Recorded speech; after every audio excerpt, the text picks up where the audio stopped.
بنی اسرائیل 40 سال تک وادی تیہ میں سرگرداں رہے، یہاں تک کہ ہارون علیہ السلام اور پھر موسیٰ علیہ السلام کی وفات ہو گئی۔ ان کے بعد بنی اسرائیل کی باغ ڈور یوشع بن نون علیہ السلام نے تھام لی۔ آپ یوسف علیہ السلام کی اولاد میں سے تھے۔ آپ نے ہر ممکن حد تک بنی اسرائیل کے معاملات کو درست کیا۔ 40 سال کا عرصہ پورا ہو گیا تو یہ بنی اسرائیل کو لے کر بیت المقدس کی طرف چلے، کیونکہ یہ بات ان کے لیے لکھی جا چکی تھی کہ وہ وہاں سکونت پذیر ہوں گے۔ سورۃ المائدہ آیت 21 میں یہ ذکر موجود ہے۔ يا قوم ادخلوا الأرض المقدسة التي كتب الله لكم، اے میری قوم اس مقدس زمین میں داخل ہو جاؤ جو اللہ نے تمہارے نام لکھ دی ہے۔ مقصد یہی تھا کہ ایلیا شہر ان کا مسکن بنے اور وہ اس میں حکومت کریں۔ انہیں میدان تیہ میں محصور ہونے کی سزا اس بنا پر ملی تھی کہ وہ یہاں کے زبردست اور جنگجو لوگوں سے ڈر کر شہر میں داخل نہیں ہوئے تھے۔ 40 سال تک واعظ و نصیحت کی وجہ سے وہ اس میں داخل ہونے کا پختہ عزم کر چکے تھے، اس لیے شہر میں داخل ہو گئے۔ پچھلے حکم کا انکار کرنے والے اور بچڑے کی پوجا کرنے والے ہٹ دھرم لوگ مر کھپ چکے تھے۔ اس وقت کے لوگ ان کی نسل سے پیدا ہوئے تھے۔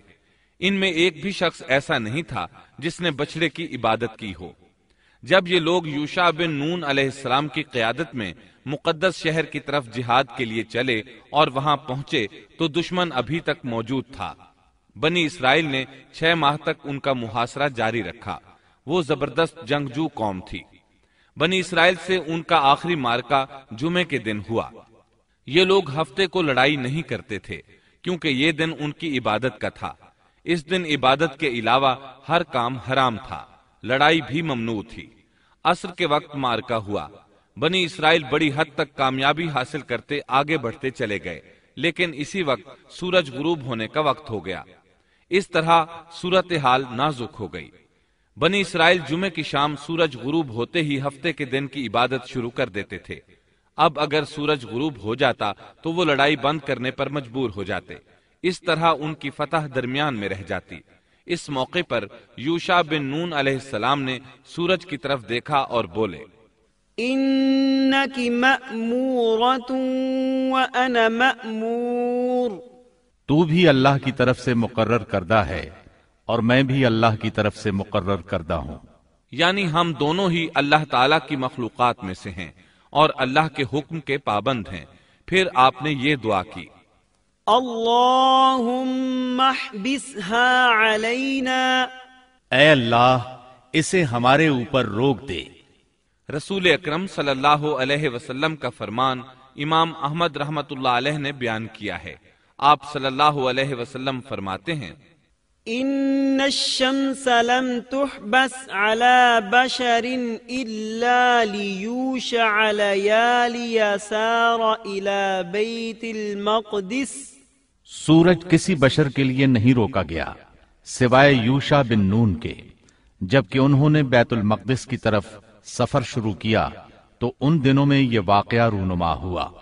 سورج کا اسی جگہ رک جانا اللہ تعالیٰ کا ایک عظیم معجزہ تھا۔ سورج اس وقت تک رکا رہا جب تک کہ فتح حاصل نہ ہو گئی اور وہ بیت المقدس میں داخل نہ ہوئے۔ یوشع علیہ السلام نے انہیں حکم دیا کہ رکوع کی حالت میں دروازے سے گزرو اور زبان سے کہو حتتن، اے اللہ ہمارے گناہ معاف فرما دے۔ مطلب یہ تھا کہ گزشتہ سالوں میں ہم سے جو غلطیاں ہوئیں ان سے ہمیں پاک فرما۔ اللہ تعالیٰ سورۃ البقرہ آیت 58 میں فرماتے ہیں، وَإِذْ قُلْنَا ادْخُلُوا هَٰذِهِ الْقَرْيَةَ فَكُلُوا مِنْهَا حَيْثُ شِئْتُمْ رَغَدًا وَادْخُلُوا الْبَابَ سُجَّدًا وَقُولُوا حِطَّةٌ نَغْفِرْ لَكُمْ خَطَايَاكُمْ وَسَنَزِيدُ الْمُحْسِنِينَ۔ اور اس وقت کو یاد کرو جب ہم نے تم سے کہا کہ اس بستی میں داخل ہو جاؤ اور جو کچھ جہاں کہیں سے چاہو با فراغت کھاؤ پیو اور دروازے میں سجدے کرتے ہوئے گزرو اور زبان سے حتتن کہو، ہم تمہاری خطائیں معاف کر دیں گے اور نیکی کرنے والوں کو اور زیادہ عطا کریں گے۔ القدس فلسطین کا دارالخلافہ تھا، یہاں ہر طرف سے پھل آتے تھے، خود بھی زرخیز علاقہ تھا۔ اللہ تعالیٰ نے فرمایا جو جی چاہتا ہے کھاؤ پیو۔ جب اس نئی نسل کو یہ حکم ملا تو اپنے آباء و اجداد کی طرح انہوں نے بھی نافرمانی شروع کر دی۔ ان کے دلوں میں ایمان تو تھا لیکن مضبوط نہیں تھا، اسی وجہ سے وہ یوشع علیہ السلام کے ساتھ مذاق کرنے لگے اور حتتن کی بجائے ہنتتن فی شعرتن کہنا شروع کر دیا۔ اس کا مطلب ہے گندم اپنی بالی کے اندر، اور بغیر سجدہ کیے اندر داخل ہو گئے۔ اس بارے میں اللہ تعالی سورۃ البقرہ آیت 59 میں فرماتے ہیں فبدل الذين ظلموا قولا غير الذي قيل لهم، ان ظالموں نے اس بات کو جو ان سے کہی گئی تھی بدل ڈالا۔